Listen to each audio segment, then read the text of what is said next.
Bonjour et bienvenue dans ce podcast by Papa Niekas, un podcast consacré à la parentalité. Aujourd'hui, on va s'intéresser aux consultations prénatales et aux échographies. Lorsque vous avez connaissance de la grossesse de votre compagne, très vite, elle va avoir plusieurs consultations prénatales et des échographies, ne serait-ce que pour bien dater et confirmer la grossesse. On va ici expliquer à quoi correspondent ces différentes consultations. Alors les consultations prénatales, qu'est-ce que c'est? Les consultations prénatales sont des rendez-vous réguliers entre une femme enceinte et un professionnel de santé, comme un médecin ou une sage-femme, pour surveiller la santé de la mère et du bébé pendant la grossesse. Ces consultations ont pour but de détecter et de traiter les éventuels problèmes de santé qui pourraient survenir pendant la grossesse, ainsi que de s'assurer que la mère et le bébé reçoivent les soins appropriés. Les consultations prénatales débutent généralement dès que la grossesse est confirmée et se poursuivent tout au long de la grossesse jusqu'à l'accouchement.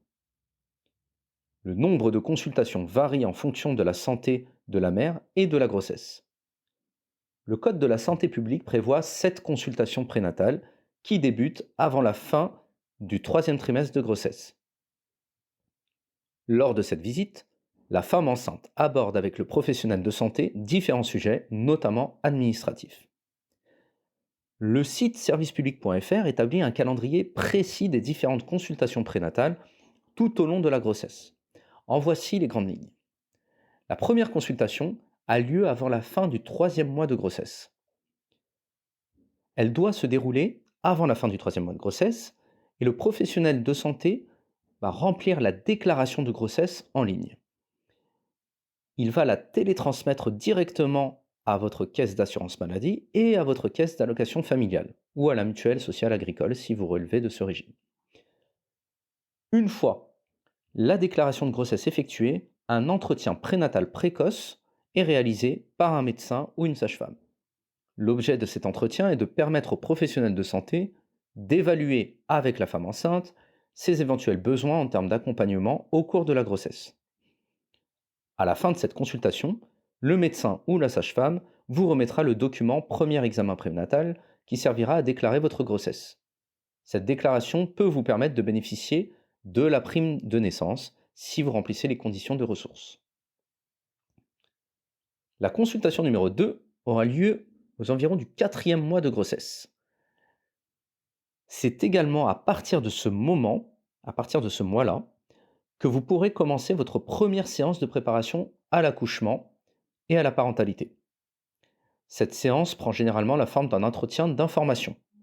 Les séances suivantes vous seront prescrites au cours du septième mois de grossesse si vous n'êtes pas immunisé contre la toxoplasmose, la sérologie toxoplasmique est répétée chaque mois à partir de ce deuxième examen.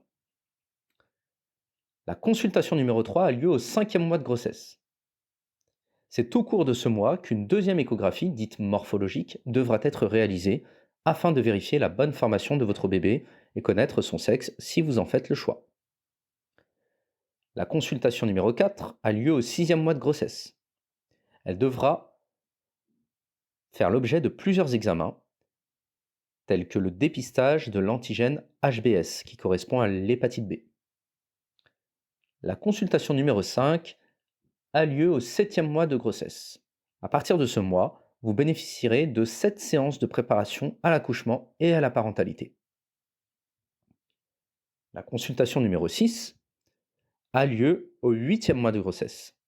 C'est au cours de ce mois qu'une troisième échographie va avoir lieu.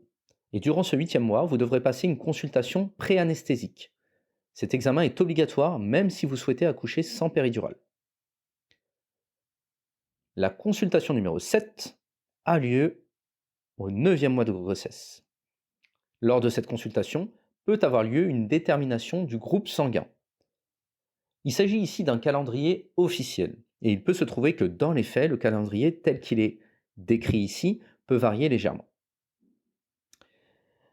Ensuite, on va s'intéresser aux échographies, plus spécifiquement.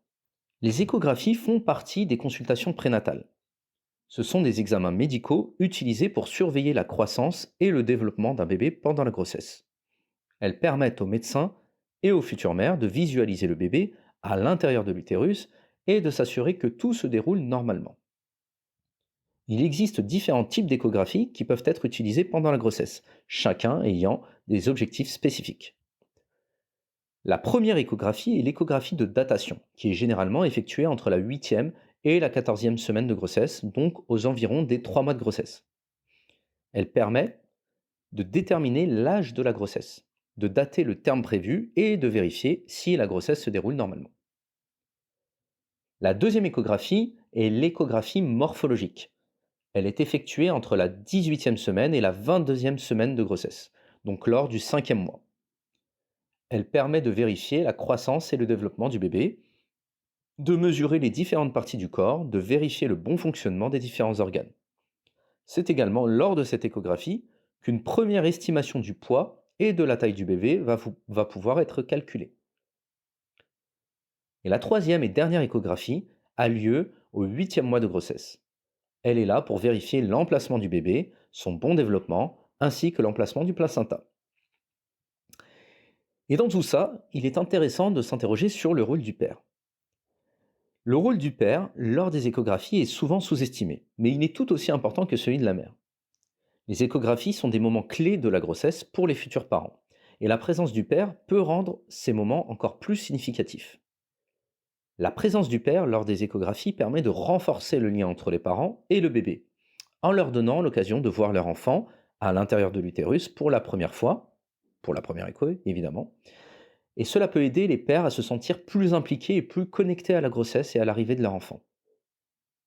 De plus, la présence du père lors des échographies peut être bénéfique pour la mère, car elle peut se sentir plus en sécurité et plus en confiance avec son partenaire à ses côtés. Cela peut également aider à réduire les inquiétudes ou les craintes de la mère concernant la grossesse ou la naissance. Il ne faut pas oublier que pour le papa, l'échographie c'est aussi de droit. Un article du Code du travail permet au père d'un enfant à naître de s'absenter de son travail pour se rendre à 3 des examens médicaux obligatoires de suivi de grossesse au maximum. Et ces examens comprennent les échographies. Ce droit d'absence est valable aussi bien pour le père marié que pour le père pacsé ou vivant en concubinage. Et voilà, c'est la fin de ce podcast. J'espère que le contenu vous a plu. Si c'est le cas, n'hésitez pas à partager, à liker, à commenter. Et quant à moi, je vous retrouve très bientôt pour un prochain podcast.